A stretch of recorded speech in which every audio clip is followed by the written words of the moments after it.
This is something that I feel is really important, and that is to recognize that the PM role does not have a uniform or even very well defined path for growth, right? It's not something you can just go and take a course on and then bring that back, and it will give you exactly what you need. It's very imprecise matching. And so one thing that I would encourage people to do is, first of all, to do a lot, right? Read a lot, practice a lot, do a lot of projects, do a lot of different things, and see what are the ones that you're good at, what are the ones you really enjoy, what are the ones you maybe do things you haven't done before, right? Like seek out projects that have characteristics that you have not done before, and augment that with a lot of activities around it. Ciao, io sono Marco Imperato e questo è il podcast di Product Heroes. Product Heroes è il punto di riferimento in Italia per il product management. Finora abbiamo aiutato oltre 180.000 persone tramite master, formazione in azienda, guide, articoli e meetup. Lo facciamo anche attraverso questo podcast in cui intervisto product leader che spaccano e che lavorano in tutto il mondo. Sono sicuro che ascoltare le loro storie migliorerà il tuo modo di costruire, lanciare e generare impatto attraverso il tuo prodotto. In questo episodio parlo con un amico che è Stefan Schnabl, che è Senior Product Manager in Google, dove lavora da oltre 11 anni. In questo momento Stefan guida il team di ingegneri, il cui obiettivo è quello di portare education su materie tech a milioni di utenti, sia dentro che fuori Google. Stefan scrive anche sul suo blog, che è The Product Insider, lo trovate a theproductinsider.com, dove condivide le sue esperienze aiutandoci a diventare migliori persone e anche migliori product manager. Con Stefan in pratica parliamo di cosa significhi essere un product manager in Google, di come lo è diventato, di come organizza il suo team, degli errori che ha fatto e di tutto quello che ha imparato lavorando nella big tech per eccellenza. Questa interview sarà totalmente in inglese, quindi perdonami per gli errori e buon ascolto. Hello Stefan, welcome to Product Heroes. Ciao Marco. Thanks for being here today. We're waiting to hear your story, your experience. So let's start with your personal story. So what's your story? How did you become a PM? Can you tell us something more about that? Yeah, 100%. So thank you for having me. Super happy to be here. I am actually first-time college student, and I grew up in a really small town in Austria. And so it wasn't clear at all from the environment what's going to happen here. And folks who know The Sound of Music, the original one, that's actually where I grew up. And always loved math, always loved school for some reason. And then went on to study computer science with a focus on statistics, and always sort of built things, mainly websites, some other multimedia stuff. I could give some examples later. During the summer holidays. So in college, I remember in the summer holidays, I actually started building and selling websites and multimedia CD-ROMs. And that's where I kind of got hooked on building products. And so one summer I worked as a machinist. So on the factory floor, blue overall, dirty, head to toe. I spoke with the owner of the company and they needed a website. And so I told him that's stuff that I can do. And he gave me a chance. And I had no clue how to do it, so I went home and I sat in front of my computer until about 3 a.m. to figure out how to meet their requirements. And I finally had the breakthrough moment. So the next day I was on my Vespa, I didn't have a car at the time. I was on my Vespa, I drove over and I said, yeah, I can do it. And I made him an offer and he took me up on it. He gave me the job and we made a CD-ROM for their marketing. And I'll never forget that day. I had it factory produced at Sony. And so I went to Sony and had them, do like 1,000 pieces or whatever. And I felt like I've just invented fire. To me, this was so thrilling. And that's when I knew, there's something there that is a source of energy. It was a huge day for me. So I'll never forget that. And so I went on after college to start my career as a computer scientist. I was an engineer in the banking industry, starting in 2008, which was an incredibly crazy time to start in the banking industry. Spent 3 years at Goldman Sachs as an engineer, learned a ton. What I learned at Goldman is really to build production-worthy products, right? So there's this idea of playing around with stuff, and then there's this idea of like, this has to work under a lot of conditions. And so I really give a lot of credit to a lot of learnings I had. And then in London, joined Google. We can talk more about that later, and spent 8 years in the Bay Area with Google. And since 2020, I moved back to Europe. I'm currently based out of Munich, and I've changed teams a number of times at Google. And yeah, I'm looking back, and I just couldn't explain why the things happened the way they happened. But certainly, I'm super, blessed, and I feel a great degree of gratitude to having had all these opportunities, meeting all these great people. There are two things that strike me. The first one is that you were driving a Vespa, so we are very proud of it. The second thing is that just if you think that a few years ago, you were using not just like producing or selling, we were using CD, and like all the world were using like CD, and now they are kind of gone. Totally. So we don't have even something to use the CD for our computer. Yeah. It's true. Crazy. I wouldn't be able to look at that product that I built way back when at this point. No CD-ROM drives anymore in any of the computers. It's all in the cloud.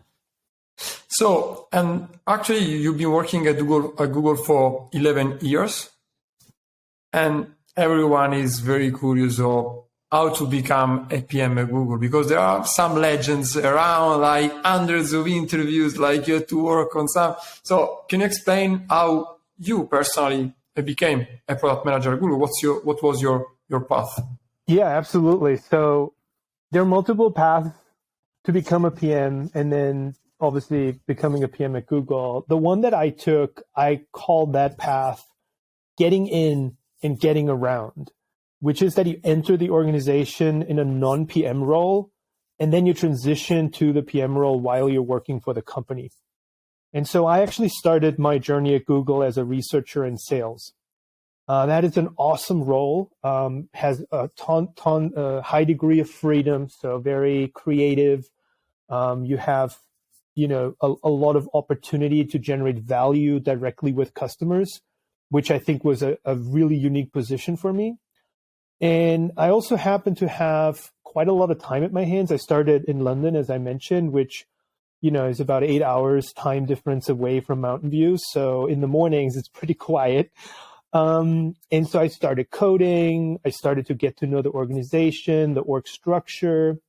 I did some amazing engagements directly with customers. I had an opportunity to sit down with customers asking all the questions I wanted.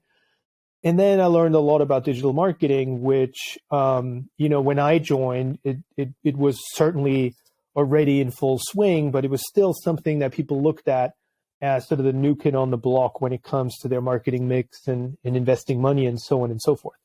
And having all that time and having that ability and not necessarily having the pressure associated with my role was actually pretty amazing. So it allowed me to take 4 months, 5 months to just totally immerse myself. And then I heard about a product role that opened up, and my manager at the time, his name's Gabriel Hughes. He's an absolute rock star manager, probably, under the very top managers that I ever worked with. He mentored me. He showed me, okay, what do PMs do? And he showed me the ropes a little bit. And so I was, I decided to gun for that role. It was another 7 interviews. So it was fully fledged HR process, even when you are on the inside of Google. It was pretty intimidating. So I'm not going to lie. The people that you get interviewed by are some of the highest caliber individuals. It's obviously a global committee of interviewers. So I studied for 2 weeks nonstop. I put all the other work aside. I sat down in the UK, in one of our offices in the UK, one of the Google offices, there's a library on the top floor.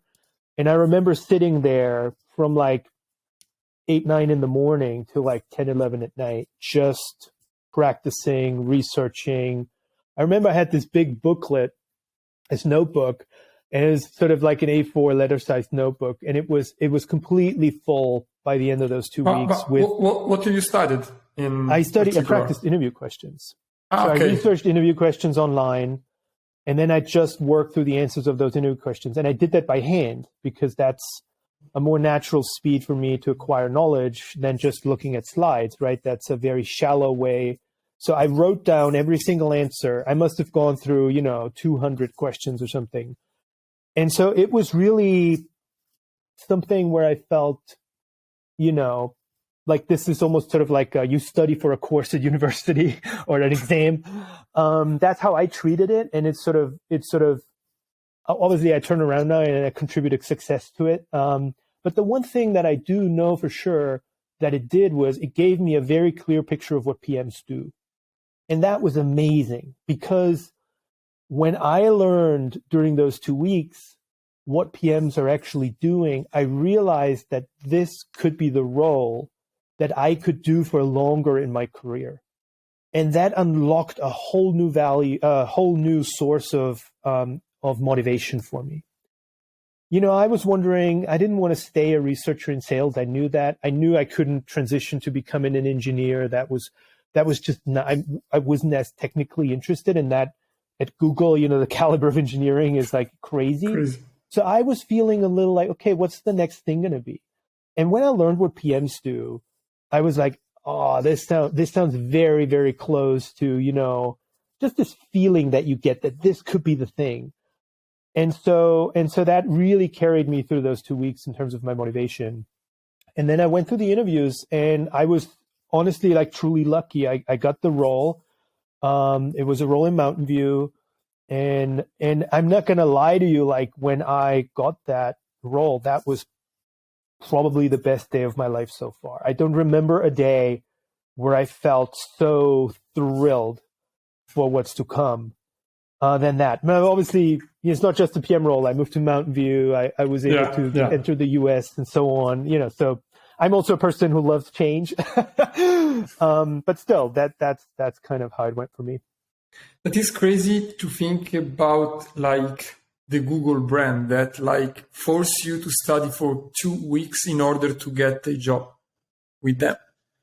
And while what I see today, especially like in small companies, when you try to hire people like my company, it looks like they don't want to put the work to get through the process. Like we prepare a test, like, is it 1 hour? It's too much. So just in order to make you to feel, comfortable spending these 2 weeks during the process, should be like brainwash about, working for Google, how great Google is.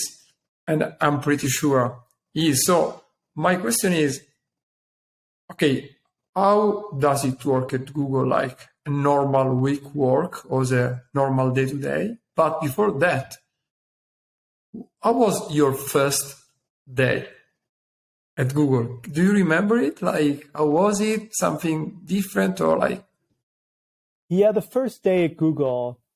So there's the first day that I started in the UK, and you're going to remember I came from Goldman. Yeah. And that's that they run a pretty tight shift at Goldman. So, and as an engineer at Goldman, I had to be at my desk at 9, and there was coverage. You had to have market coverage, and so there's a lot of sort of process around the role in general. And so when I joined Google, I will never forget that, because on my first day, so I came in and the underground trains in London are notoriously delayed, and there's a lot of people and so on. So I went there. It was one of these days, and so I just ended up late, clogged up behind a lot of people. And I emailed my team and I said, hey guys, I'm so sorry. I'm going to be late. I'm going to be like 10 minutes late. So I won't be there at 9. I'll be there at 9:10, which was totally normal behavior in my previous role. It was like, look, I got to be there at a certain time. And if I can't make it, I have to let people know because, they rely on me in some scenarios. And then I had this coworker, her name's Marina. She's absolutely fantastic. Marina took me aside and told me, like, just that you know, it's okay if you come a little late. It's not a problem.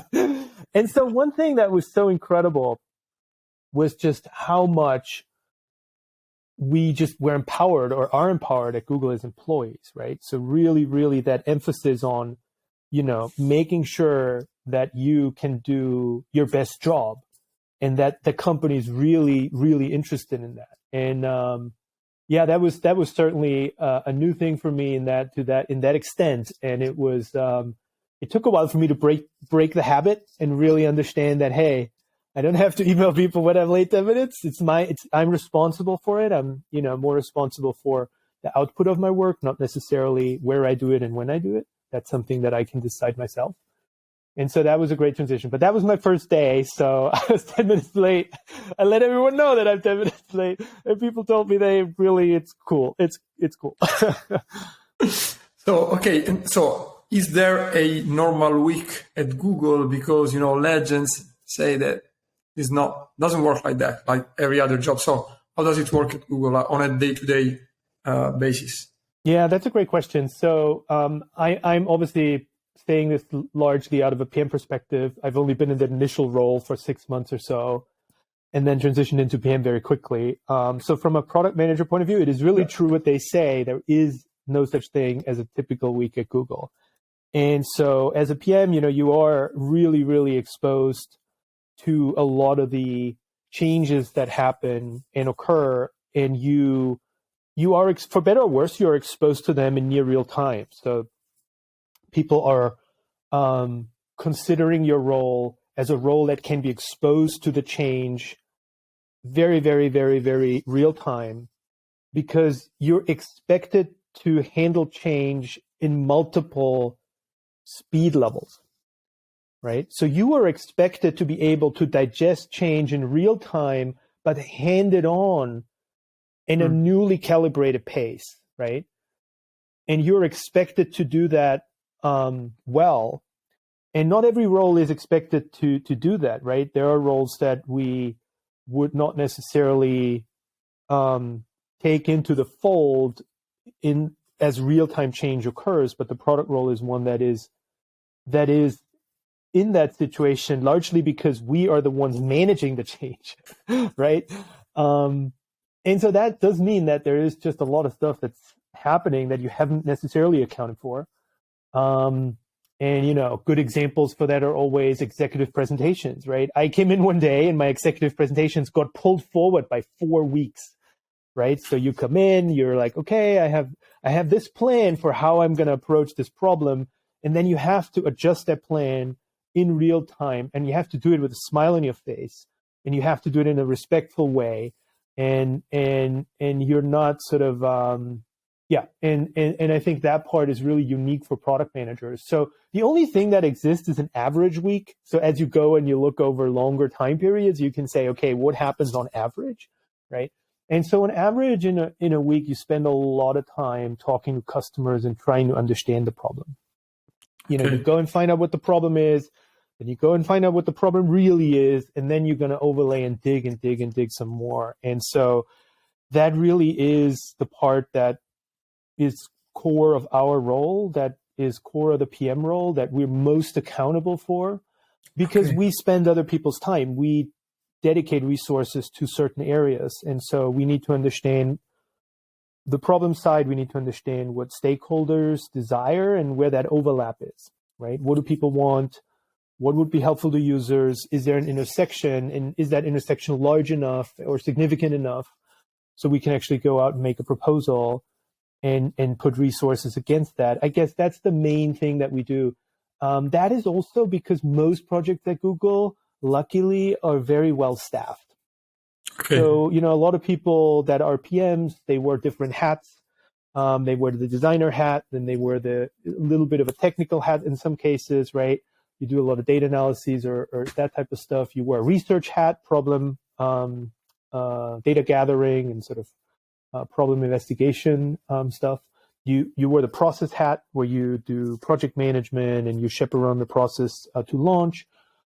We still do a lot of that, but we mainly manage it because we have staff that is staffed on the projects to handle that. There have been situations in my career where that was not the case. And then my average week would have been, especially when you're more junior, sometimes you work on stuff that is more incubant. Most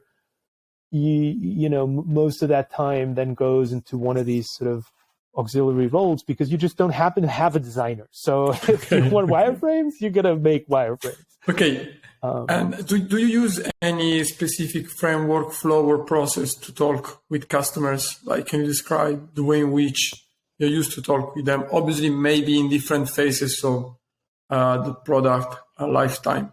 Yeah, definitely. Well, so we use everything in the range of,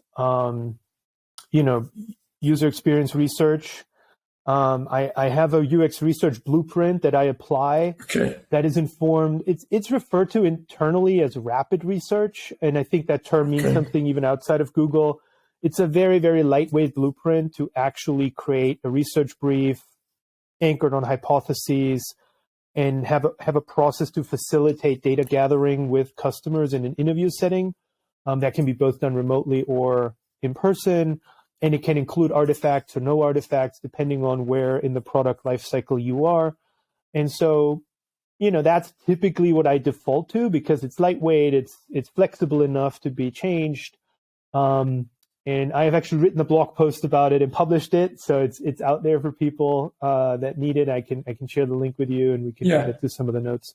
Thanks. So that's the main way. But the key thing to me when I do these interviews with customers is, at Google, we have the luxury to have a ton of very, very talented resources at our hands, which oftentimes means that those resources are capable of handling being part of these conversations, meaning you can bring engineers along, you can bring UX along, you can bring even the project managers along in some cases.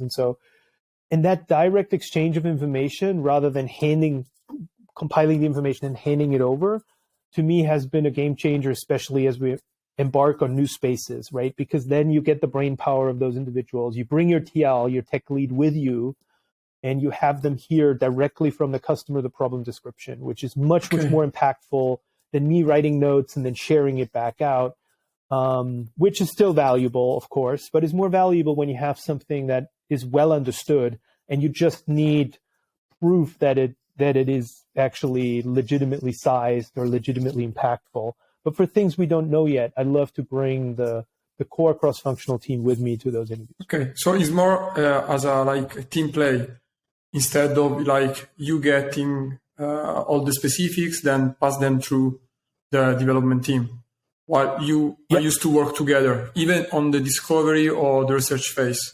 Full end-to-end working together is the most impactful thing, because then you have a TL who has the technical acumen and competencies, but also understands the problem of the end user. So the solutions will be way different, right? The solution space, we all know this picture where, that's what the product manager described, that's what the engineer built. It's the swing that is all kinds of crooked and weird and so on. And so you end up in situations where you just don't have that understanding. Now, obviously, if you do not have product management, that's really where companies end up in trouble.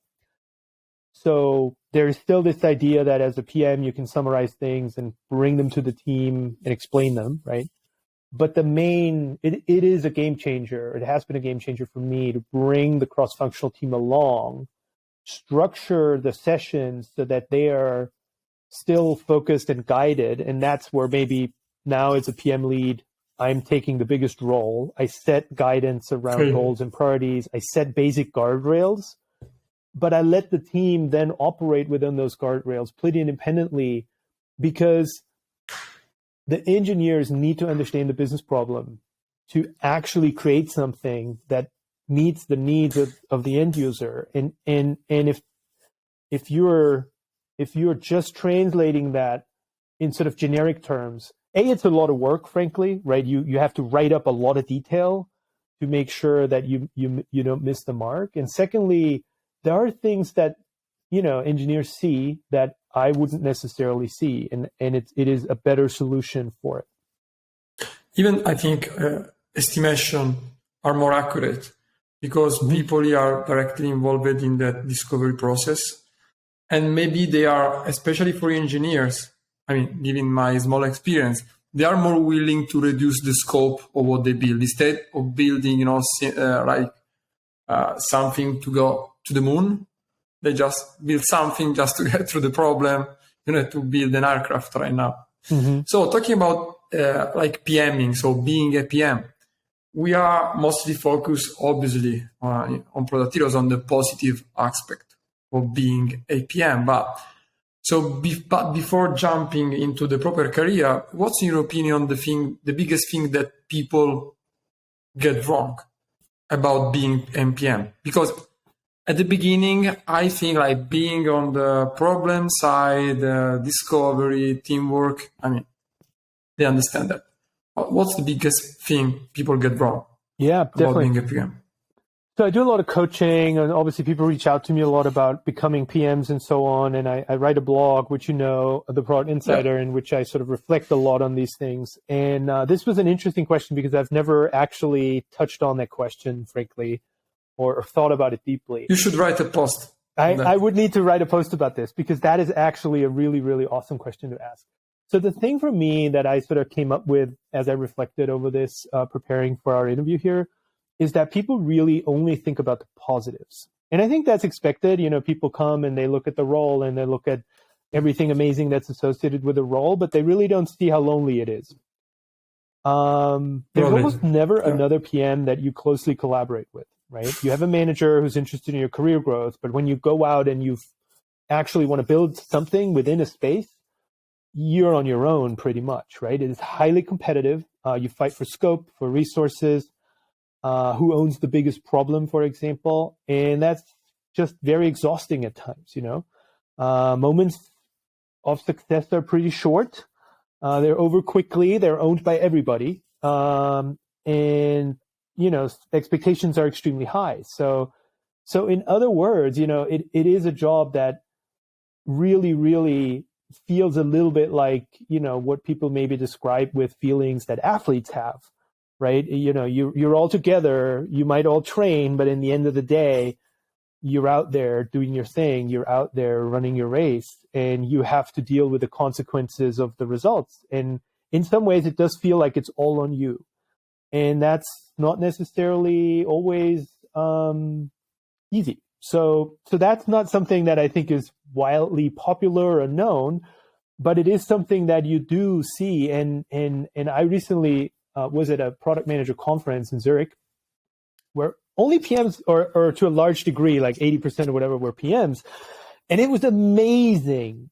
It was a little bit like a therapy session. You went in there and everyone you spoke with had the same challenges that you had. And it was so like, oh my God, finally, whatever I say means something to someone else, because clearly when you do that in your work environment, again, there aren't many opportunities where you have time at ease, without any pressure, without any competition, where you can actually exchange with another PM what you're just going through. And even just hearing that, hey, what you just went through is normal and that's fine. And that's the emotion you will feel, can't just be such a game changer. And the one thing that I would add to that as well is pairing that up with a brand name like Google really doesn't make things easier. It makes things worse. There's almost no winning scenario, right? You do well, that's what people expect, right? You're a Google PM. Of course you're going to do well. You do poorly, there's a multiplier because you failed as part of this amazing brand called Google, right? So to me, the thing that people get wrong is that they confuse the sort of bigger stuff, like the big brand, the big success, with what really matters as a PM. To me, it's the small things. I'm still most thrilled when we build something that goes well with the users. And that moment where the user sits there and they get something that they didn't think they would get, they didn't think was possible, but it helps them. That moment, that's the moment that you live for as a PM, or at least that I live for as a PM. And I think people have it a little bit upside down when they look at it from the outside. Stefan, I always say that right now I'm an entrepreneur. I always say that coming from a PM background, that gives you superpower. But at the same time, I've experienced a lot of loneliness. I'm experiencing a lot of loneliness as an entrepreneur that is very similar to the loneliness I experienced when I was a PM. Like, you are on your own. Yes, you have a lot of people to talk to, but actually at the end of the day, you own your outcome. And so you have to face reality exactly at every time. And so speaking about that, what was, I mean, you've been working for a lot of time on the product side. Right now you are a manager, and now we'll talk more about that later. But what was your biggest learning as a product guy? Yeah, that's also something that obviously goes through iteration. So at this stage, this is my answer. In like 3-4 years, I'll have probably a different answer. My biggest learning so far was what I would refer to as a first principle mindset. So, and this is something that I was always really excited about. I know there are folks out there that are credited with excellence in first principles analyses, first principle thinking. Elon Musk is such a person, for example. So when you talk to Elon Musk about why he went into the, car industry, he will tell you all about how he's in the energy industry, and that he's really interested in sort of like, how can we make energy mobile and so on. And he breaks it down into that sort of physical, almost like physics level, and I had a moment that obviously wasn't nearly like that, but it still taught me a ton, which was a moment where I got put on a project that was intimidatingly large and was so exposed.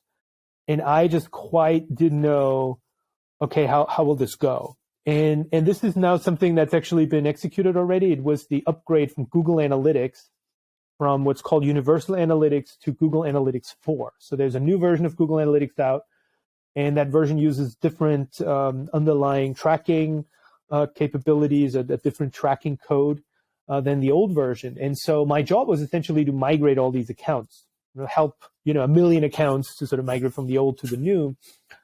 And what was really interesting in that context was just the readiness of these accounts. And so there was a metric out there that basically said, hey, most of these accounts are already ready to be migrated. So most of what your job is about is to just create a process by which we can actually execute that migration and update the users that it happened and make sure that they are aware of it at all stages and so on and so forth.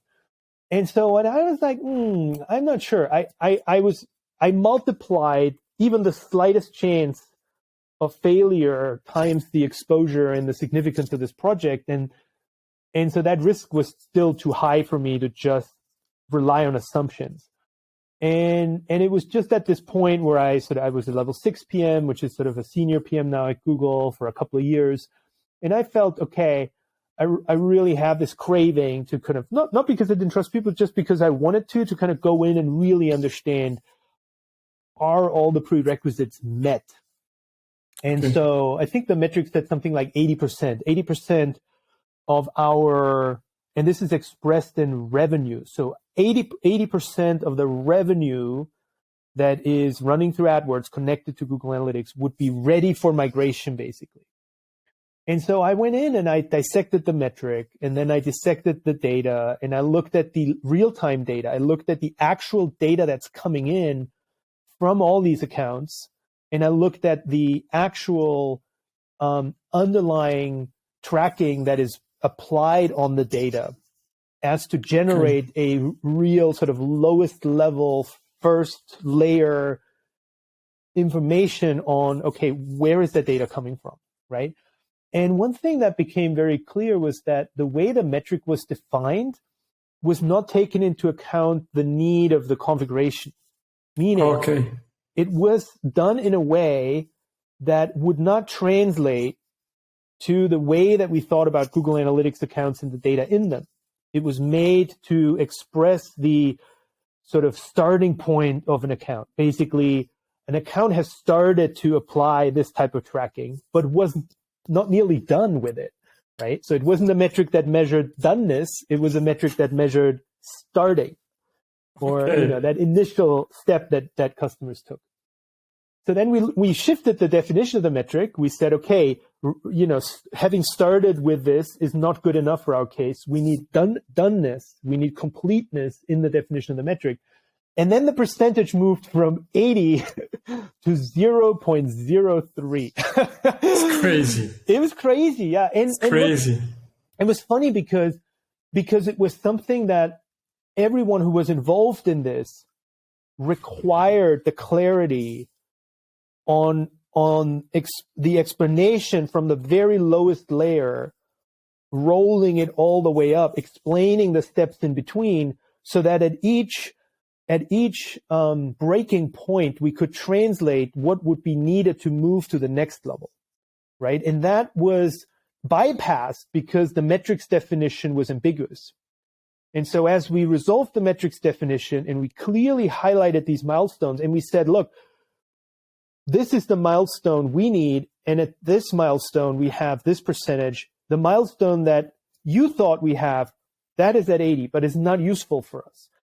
And it was so interesting to see that, you know, of course you can kind of have all kinds of emotions as you go through this, but the main story that you want to tell yourself is that we would have not managed to have any user being successful with a process that we would have conceived. And so in this scenario, we saved a lot of pain, both for the company as well as for the customers. And we then had clarity on articulating concrete actions that were very different from the actions that we thought were necessary, right? At this point, it didn't become a process thing anymore. It became an action that was actually requiring us to enable and support the customers better. And that's what we did. And so the upgrade is now either complete or in full swing, and things are working really well. But this moment was a moment where I returned with this insight to the team. I had a product review. This got presented out. And I had people come up to me and essentially tell me how amazing they felt this was in terms of explaining what is required and also preventing the risk, right? Preventing that scenario from occurring that ultimately our cross-functional team would have been on the hook for, right? And they were very, very grateful. And at that point, they really knew, okay, he's our leader. He's the product lead, right? There was so much trust after that. There was so much goodwill. There was so much positive energy that came from it that you probably could never have achieved otherwise. And so I do think it was definitely a learning for me that it's always worth taking the time, because it did take time. It took 3 to 4 months to do that. We got criticized during that time as well. We had people on the team being asked, like, why are you spending this time on doing this analysis, right? We have this assumption, we have this metric, and we just had to say, look, we just want to double check. So if you have to explain what first principle mindset is, how would you explain it to someone? Well, a first principle mindset is very, very simple. It is to verify all the assumptions beyond a reasonable doubt. Okay. Right? So you have to take everything that you do that is an assumption. And now I'm doing this actually. One of the changes that I made very concretely is every PRD, every artifact that I write, I add the assumptions in the first slide. And I do that because I want to expose what the assumptions are that we build this proposal on. And if someone knows that these assumptions are either risky or just flat out wrong or outdated, they can raise a hand and say that, right? But we need to be the biggest critics of our own assumptions, right? So in that case, this assumption of this 80% readiness was brought to me by, my manager chain, director level. And it's obviously a moment where you wonder, okay, and it's nothing personal, but I felt the assumption is if it is just slightly wrong, the risk multiplier is too significant, and it's not proven. I could not find the definition of the metric to my liking somewhere. I couldn't go somewhere and someone could tell me, oh, this is exactly how it's defined. Here's the formula. So it wasn't proven to me beyond reasonable doubt. So that's why I went after it.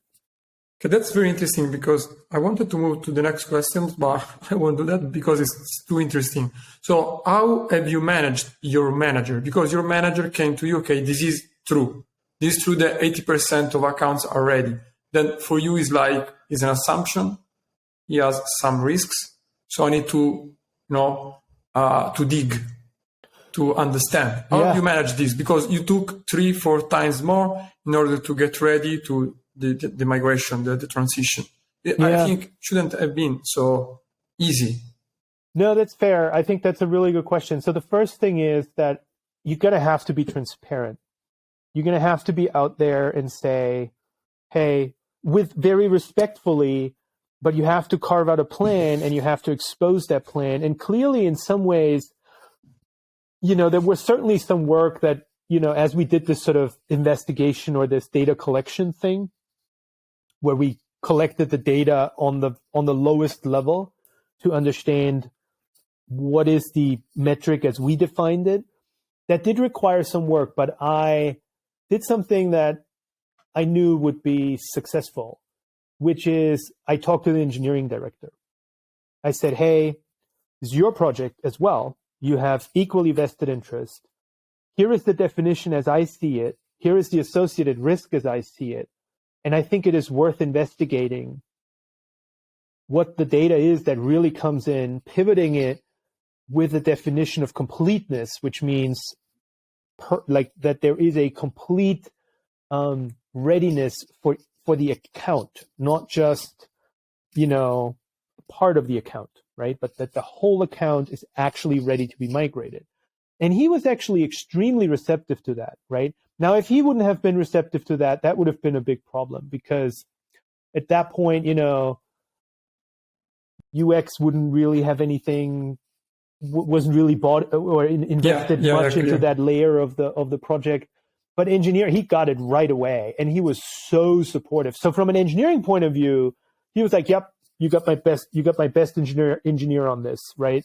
We're going to do the data tracking. We'll do the aggregation. We'll give you the percentage, right?" He totally understood what I was talking about very, very quickly. And then on the product side, we then had this product review, and I did a pre-review with my manager, and I did a preview with a bunch of other folks.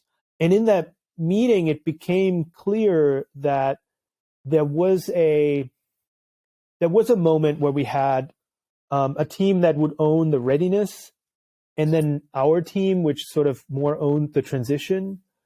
And there was a bit of a conversation in that product review looking at the data about whether it's credible. And obviously I had the engineering director to back me up on that. And just a sheer gap. That was also good, right? Meaning it wasn't so relevant that it wasn't relevant whether it was 0.03% or 0.3%. It was that it wasn't more than, it wasn't 60% to 80%, exactly, right? It was that it was by magnitudes different. And so then we presented that, and I think we did a job simplifying it. And then we forced the conversation between the person owning the account readiness, right, which was a separate team that owned the sort of tagging that an account would have to go through, and our director. And I think in that point, it became clear that conversation just maybe has never happened or required this level of input to actually occur. And so at that point, it was out in a forum with many directors and stakeholders in the room. And the message was so simple at the time. The message was so summarized and aggregated that it was really, at that point, there was no way anymore that someone could turn around and say, "Oh, you shouldn't have done that," right? So these were the steps. I found allies. I found allies that had power. That's critical, right? That I was lucky there because my engineering director was super bought into it. And then I created a message that was pre-reviewed and so digestible by a broader set of stakeholders that when I was in my review, it became clear that everyone in the room had the same question that I had, which is a simple question, which is, with this type of readiness, what are we going to do, right? And that was at that point, in the ball was in the court of those two folks. Thank you. So you recently shifted from individual contributor to manager. Congratulations, Stefan. You deserve it. And so how big is your team? What's the scope? So what do you do right now? And how have you set the organization? So how you get organized? So how many PM engineers? Yep. So right now I have 4 PMs, and that makes 5 in total with myself included. And we are part of what's called a platforms team. And so the organizational structure in our group is such that we have a single PM Eng UX team that supports a range of lines of business. And those lines of business, in our case, are educational programs. And so they're specifically educational programs which help learners acquire tech skills. Mostly inside the target is Google or outside? Like it's a B2C product or? It's inside and outside of Google. Okay. It is a lot of fun. Obviously, managing and increasing the scope is good. And a lot of folks love education, right? A lot of people have passion for education. A lot of people that I work with, they went through a similar path that I had, which is they grew up, they had some educational success, and then that they feel that got them into the place that they're now. And so they want to share that, they want to enable others, right? And so that makes the space really, really exciting. And tech skills are obviously something that a lot of people would love to acquire, and they are valuable as well because they correlate with impactful jobs, with just impactful things that people could do. And so helping these folks both inside and outside of Google is really an incredible privilege for me and always really fun. So that's the work structure. From a ratio, we're probably about 1 to 9 at this point. So 1 PM on 9 engineers. That's a typical ratio, I would say, across Google. I think the typical ratio in average is between 9 and 11. So you have 1 PM on about 9 to 11 engineers. Now, as you grow more senior, that ratio will change. I had been in ratios where it was kind of 1 on 30, but we were part of a team. I had a more junior PM that I collaborated with, and so you overlook parts, you do more, but there's different constellations, I'd say. And for us, the main goal is to support these businesses, build tools and technology for them that enables them to increase their reach, go out to students, go out to engineers and adults who want to acquire tech skills. Okay, and compared to your previous role as an individual contributor, and to me, I was just thinking how crazy it is that, in Google, you become a manager after a lot of time, after a lot of years, after you are a very serious senior product manager. While in other companies, talking about Italian companies, even myself, I was managing people from day one, because you're a startup. I don't think is always appropriate, to manage people when you don't even have the experience to manage yourself. So it was just my thinking. So what are the 3 main changes on your in your day-to-day job compared from your previous role as a manager right now? Definitely. No, this is a great question and something that I also reflected upon a lot. There's books out there that are really helpful for this shift. So one of the main things that I would say is that you shift from managing execution to managing goals and priorities. And so the biggest impact is not achieved anymore by you executing something, but by you setting the boundaries by which other PMs can make decisions and essentially create solutions within a specific scope. And you give input on priorities, you give input on impact, and you give input on what scope is most relevant to the company. And you have to give rationale on that as well. You have to not just say, hey, as of today, we're working over here. But because you work in this sort of creative problem-solving environment, people expect to also understand the reason why we are there, right? So there's a lot of effort actually that comes with that. The second thing I'd say is that people management is really complex. There's a lot around relationships, capabilities, not stretching people too much, but making sure they grow, making sure they feel engaged. And that's probably why Google has such a long sort of trajectory for managers, because we have a lot of people in the company that are obviously at an incredibly high level of competency. And so, when you manage them, when you influence them, when you try to have them focus on a specific problem, for example, a lot of care has to be taken, and that is a justified exchange in some way, meaning, it's not just that you manage people also need to want to be managed by you, right? And with that comes a great responsibility. And then the third thing I'd say is that I have to be way more available and to connect quickly and to be present with my team than I've ever had the need to do before. As in, I want to get airtime with my manager. And so I'm sort of like pinging my manager when I feel I need my manager. But now I'm on the other side of that. And so there's 5 people or 4 people coming to me with the stuff. And then there is also other people who want to talk to me about my team or about the things about the area that my team operates in. So there's quite a lot more emphasis on being available. And there's really no replacement of that.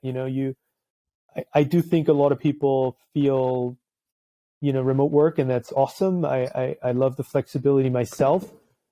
But as a PM, FaceTime and quickly being able to quickly connect, being able to quickly influence decisions that someone's making is really, really hard for me to see how that could be replaced. So making good use of team meetings, for example, is something really making good use of that airtime. The last question, actually, there are the 2 last questions. So if you had to leave just one single advice, so just one, to someone who want to become a PM, like who's striving to become a PM, maybe he's not finding the way right now, what would it be? Yeah, so the summary here that I wanted to say is that, you're going to go out and find something that you can PM, that you can product manage, right? Whatever that is, just anything. And I really think that's critical. It's critical for people to go out, find something that they can PM, that requires them to go to the users, requires them to ask questions, requires them to identify the problem, and then find a way to address that problem and go back out with that and really find out whether that's thrilling to them and exciting to them. When you want to become a PM, right, the real question you want to ask yourself is, are you doing it for the right reasons? And if you're doing it for the wrong reasons, you're going to be unhappy, right? Just like in every career. And so the main thing for me that is so clear in hindsight is I went out, I built something, I gave it to my customer, and it was the best day of my life, right? It was so thrilling and it was electrifying. And that's what you need. If you want to spend a lot of time on something, it should be of that significance. And that's what I think people should do when they want to become a PM and wonder about whether it's the right thing for them. No, it's a great advice. As you probably know, we train it right now hundreds of new PMs. And by asking them why you want to become a PM, why are you happy when you're a PM? I think the most common answer is the act of building something and make it grow. Understanding customer, building something, I would add, and make it grow. Why? Because you start to thinking about outcomes. So let's say you start to write a blog. That actually is what I did for Productiros, is what you're doing right now, just, as an hobby probably. But it's very different when you start writing because you enjoy writing something. That's totally different when you start to write and you want to make it grow. Because instead of saying, okay, I'm going to write 10 posts per week, per month, it's like, okay, how can I grow? And so you start to get into this tricky loop about understanding user, solution, problem, all the stuff like that. But if you want to just leave one single advice to someone who's already a PM and want to improve. So someone, let's say, I want to become like Stefan. So starting small as a junior PM, I want to manage, I want to grow. What would it be? Yeah. This is something that I feel is really important, and that is to recognize that the PM role does not have a uniform or even very well defined path for growth, right? It's not something you can just go and take a course on and then bring that back, and it will give you exactly what you need. It's very imprecise matching.